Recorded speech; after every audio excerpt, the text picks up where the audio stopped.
Всем привет, дорогие друзья! Вы на канале Стелла Таро. Сегодня у нас расклад на тему «У какого короля сердце стучит сильнее, когда думает о вас?» Первая королева жезлов, вторая кубков, третья мечей, четвертая пентаклей.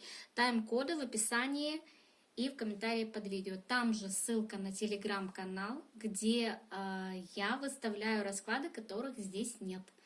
Вот, поэтому, кому интересно, подписывайтесь. Так, ну а мы начинаем. И у нас первая королева жезлов.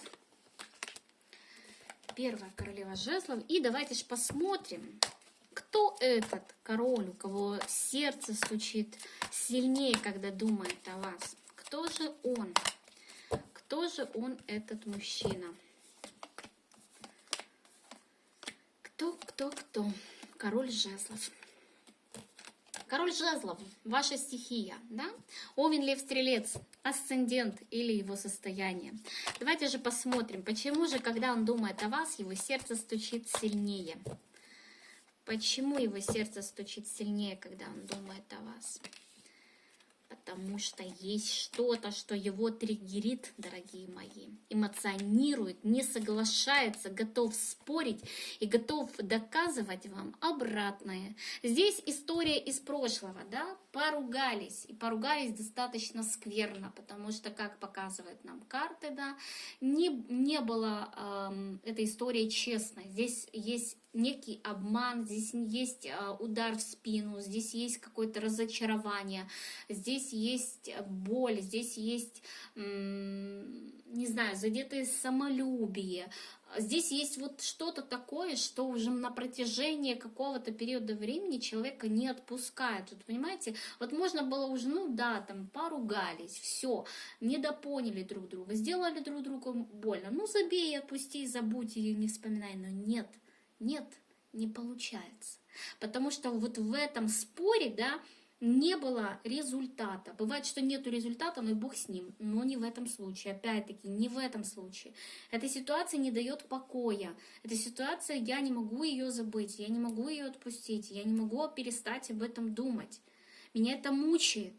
Мучает что? Или то, что вы его обидели и сделали ему больно, или то, что он сделал по отношению к вам и сделал больно к вам, понимаете? И он уже на протяжении какого-то периода времени много думает об этом. У него на фоне этого образовалась по отношению к вам какая-то связь, притом по дьяволу, да, которую разрывать не так-то просто. То есть он пытался там у себя в голове сложить все по полочкам. Но у него не выходит. То есть сердце его стучит, потому что он начинает волноваться, нервничать, переживать по поводу этого всего. Здесь мужчина хочет возможности какого-то, да, или шанса, или что-то, что могло бы разрулить эту историю, да, ситуацию. Даже вот были много раз такие мысли, когда он говорит, если бы можно было бы вернуться назад в прошлое, я бы все сделал иначе, я бы поступил иначе, я бы сказал по-другому, я бы, ну вот вообще, то есть не было бы сейчас этого триггера, который есть. Эту ситуацию, когда я не могу забыть это. Что еще? Почему? Смотрите, ну это какой-то кармический урок по справедливости, да, который человек тоже не проходит. У вас, скорее всего, кармическая связь. Связь и этот опыт, он вам дан для чего-то. Для того, чтобы вы что-то переоценили, пересмотрели, передумали, да, но пока вот это вот триггерит это все, да, значит, это нерешенная какая-то история, незавершенная история. И здесь действительно ее нужно разрешить путем какой-то справедливости. Возможно, действительно было бы правильно встретиться и поговорить об этом. И простить друг друга, если там есть действительно какая-то такая сложная ситуация. Еще почему? Несогласие. Вот у него еще есть несогласие с тем, что было раньше. То есть я хочу другого, я не хочу того, что было тогда. Я хочу как бы объяснить, почему я поступил тогда так или иначе, да, почему я сказал то, что сказал, или поступил так, как поступил, да. То есть такое ощущение, что что-то, чтобы прояснить ситуацию. Сейчас он бы поступил иначе. То есть он ищет путь, может быть, даже к некому примирению, к некому такому какому-то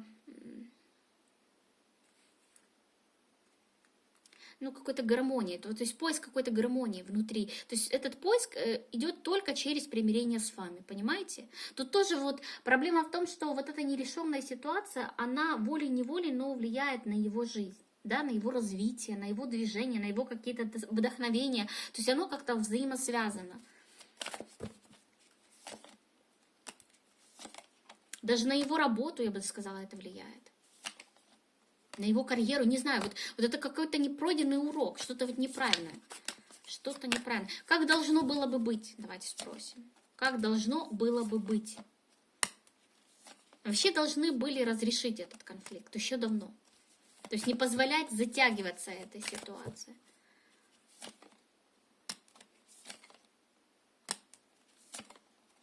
Здесь ну, как бы карты говорят, что должна быть какая-то мирная история. То есть не должно быть этого триггера, который есть на данный период времени, потому что он очень сильно влияет на него. Он должен его решить, или это непосредственно будет связано с его жизнью в целом. То есть вот этот вот конфликт с вами нерешенный, да, он влияет в целом на его жизнь вообще. Как только он решит конфликт с вами, у него сразу наладится жизнь. Кстати, еще у этого человека есть к вам чувство. Знаете, не знаете, но вот есть чувство. Помимо того, что там несогласие какое-то, да, сожаление, несогласие, боль, еще есть и чувство. Здесь мужчина еще и влюбленный в вас. Вот. Поэтому сердце его стучит, потому что это волнение, которое напоминает о том, что было, и о том, что не решено, о несогласии, о обидах, о претензиях, о сожалениях, о боли. То есть вот сердце поэтому стучит. Громко, когда думает о вас. Поэтому так вот. Так, мои хорошие, это у нас была королева жезлов. Дальше у нас королева кубков. Что ж, давайте посмотрим, у какого короля сердце громче стучит, когда он думает о вас. У какого короля сердце громко стучит, когда он думает о вас, королева кубков.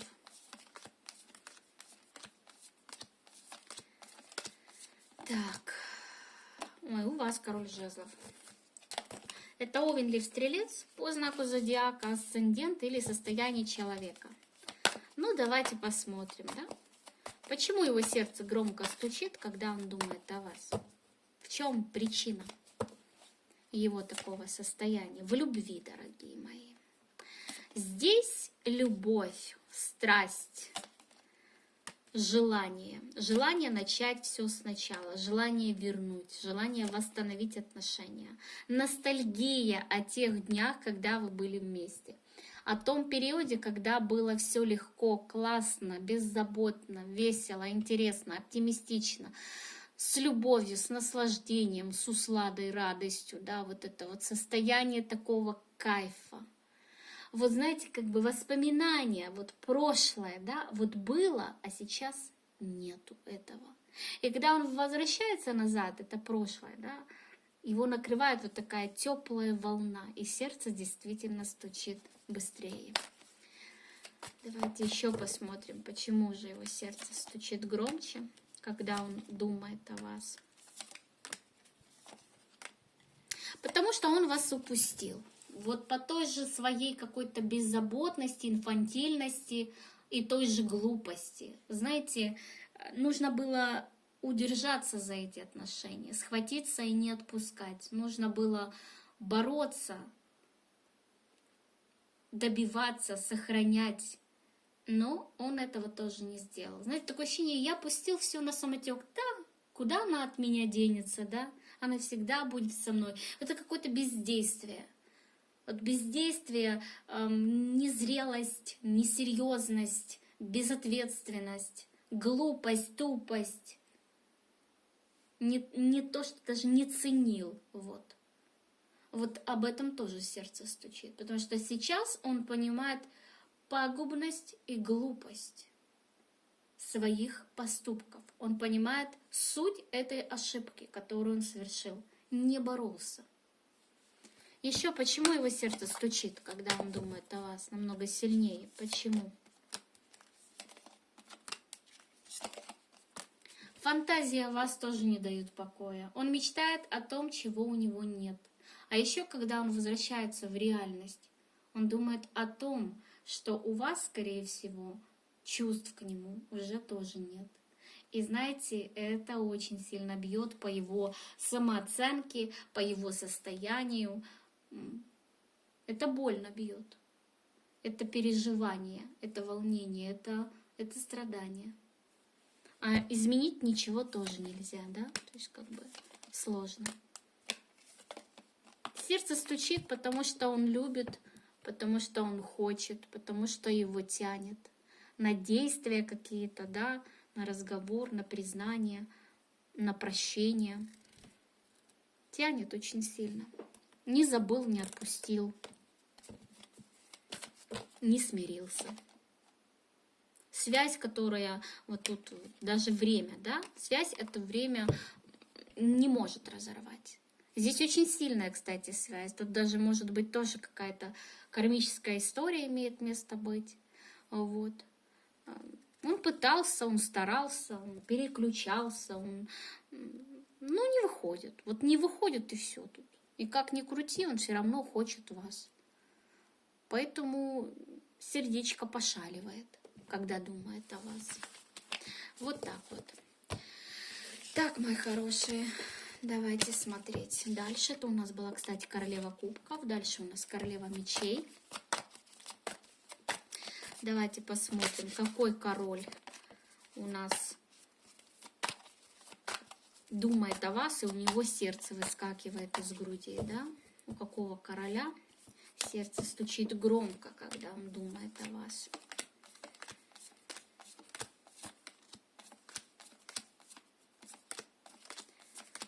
Так, у какого короля? Да что ж такое-то? Ну, не суть, девочки. Можете мне писать, что я там плохо карты тасую. Как мне некоторые пишут, неправильно перетасовала колоду. Ну, я не виновата, что сегодня король жезлов у нас тут главный персонаж. Что поделаешь, такая вот ситуация. Может, это все разные короли жезлов. Энергетика, да, энергетика мужчины, который тянется всем сердцем к вам. Не зря же у нас сегодня еще и такой расклад, да, у какого короля сердце стучит громче, когда думает о вас, или сильнее. Это и есть жезловая энергия, да, бурлящее такое вот состояние. Поэтому это не факт, что это Овен, Лев, Стрелец. Это может быть просто состояние человека, да, когда он думает о вас, у него просто пульсирует вот все внутри. Поэтому поехали, давайте посмотрим, почему же сердце короля жезлов стучит по отношению к вам сильнее, когда он думает о вас. В чем причина? Причина в решении.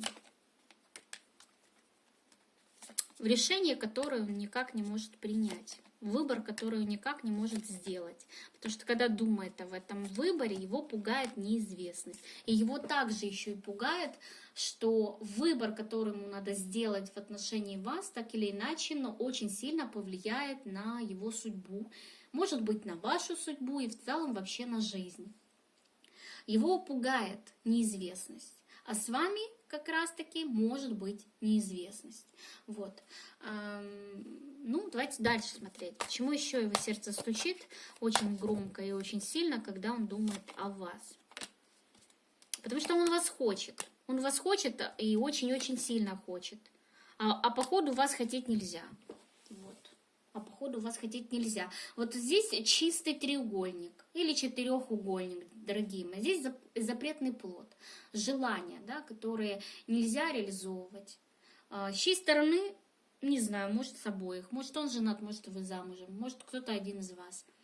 Но это то, что очень-очень хочется, но то, что очень-очень нельзя. И если сделать, даже если вы уже находитесь в этих треугольниках, да, если у вас уже отношения, и здесь стоит вопрос выбора, что надо что-то менять, надо как-то двигаться дальше, надо выбирать, или, может быть, вы говорите ей, что пусть она выбирает, или там вам нужно выбрать, да, ну, тут скорее как бы вам нужно выбрать, а может и ей, ну, неважно. Суть в том, что сердце трепыхается очень даже сильно, потому что когда начинает человек думать о своем решении, что вот он, например, выбирает вас, тогда рушится его какая-то стабильная жизнь. Его пугают последствия. Пугает то, что там будет. Пугают то, что будут о нем говорить. критиковать, осуждать. Столкнуться со своими страхами здесь нужно будет, понимаете? Это не просто там уйти, это уйти и с тем, что тебя будут ненавидеть. Он боится этого всего. Если рассматривать вариант выбрать не вас, а выбрать свою стабильность, его пугает тот вариант, что он вас тоже теряет, потому что есть чувство к вам, и он очень сильно, крепко-накрепко привязан к вам, да? Вот у него такое вот состояние, что когда он думает, что он вас потеряет, ему плохо становится, его жар бросает. И с вами никак, и там никак, и та ситуация пугает, и эта ситуация пугает, а выбор надо делать, и это не влияет на его сердцебиение, как на что-то спокойное, да, у него реально сердце ходунами ходит. Поэтому это то, что его на самом деле триггерит, пугает, волнует, и то, о чем он очень сильно переживает. Может быть, тут еще такая история, когда еще нету этих отношений, да, тайных, но когда он за один шаг до того, чтобы нырнуть в эти отношения, и его тоже пугают последствия такого решения и такого выбора. Но и отказаться, да, он тоже не может, потому что все, он попал, он влюбился. Его каждой клеточкой тянет к вам, он сходит с ума, ему плохо, когда вот он места себе не находит, понимаете? То есть вот сложно, здесь сложная история, сложная ситуация, к сожалению, она по треугольнику или даже по четырехугольнику. Девочки, можете бросать у меня помидорами и камнями, но здесь другой информации нет, не ваша история, пожалуйста. Пропустите это видео, выберите другой вариант. Но я не могу говорить то, чего нету. Я говорю то, что показывают мне карты. Поэтому здесь конкретно, да, тайные отношения. Другой информации здесь не будет. Вот. Поэтому здесь так. И это причина, почему его сердце стучит, когда он думает о вас. Так, мои хорошие, это была у нас королева мечей. Дальше у нас королева пентаклей. Королева пентаклей. Девочки, я вас приветствую. Давайте же посмотрим, у какого короля сердце стучит сильнее, когда он думает о вас. У какого короля сердце стучит сильнее, когда он думает о вас? Давай, король жезлов, выходи. Ты у нас сегодня гость программы. Будет странно, если будет другой король. Я уже как-то даже привыкла, что он сегодня у нас фигурирует. О, я же говорила, девочки, король жезлов. Что и следовало доказать. Сегодня король жезлов. Вот знаете, все-таки, как назовешь корабль, так он и поплывет. Вот еще раз убеждаюсь в этом. Вот расклад. У какого короля стучит сердце сильнее, когда он думает о вас? Это на самом деле жезловая энергия. Вот это вот стучание сердца, да, вот это движ, это энергия, это импульс, понимаете? Поэтому я не удивляюсь, что сегодня у нас целый день в раскладе король жезлов. Это не потому, что я карты плохо тасую, это просто откликается энергия на энергию, понимаете? Поэтому король жезлов в данной ситуации это не знак зодиака, поверьте мне, это далеко не знак зодиака, это не совсем Овен, Лев, Стрелец, это скорее всего состояние человека, энергетика, потому что когда он думает о другом человеке, да, его сердце стучит, и это энергия, и это жезлы. Поэтому поехали. Почему же у этого товарища короля жезлов стучит сердце, когда он думает о вас? Потому что он не может себе позволить то, что он хочет на самом деле, больше всего на свете. Видите, это скованное состояние, скованное. То есть я хочу это, а не могу себе разрешить. А почему я себе не могу это разрешить? Потому что я боюсь, потому что мне страшно. Потому что тут разные причины, почему он может бояться. Отказа боится, рискнуть боится, выбор сделать боится, неважно, что боится. Просто, да, есть желание нереализованное в отношении вас. Есть то, о чем он хочет, мечтает быть свободным в выборе своем, делать и поступать так, как он хочет. А он не может этого делать. Еще почему? Ну вот они еще, вот как наглядно-то. 8 мечей и 9 мечей, дорогие мои, оракульная система. Так что тут немножко другая будет трактовка. чем традиционных колодах, да? То есть страшно столкнуться с препятствиями и с преградами, которыми усеян, как говорится, путь к вам, да? Все сложно, все тяжело, работы много.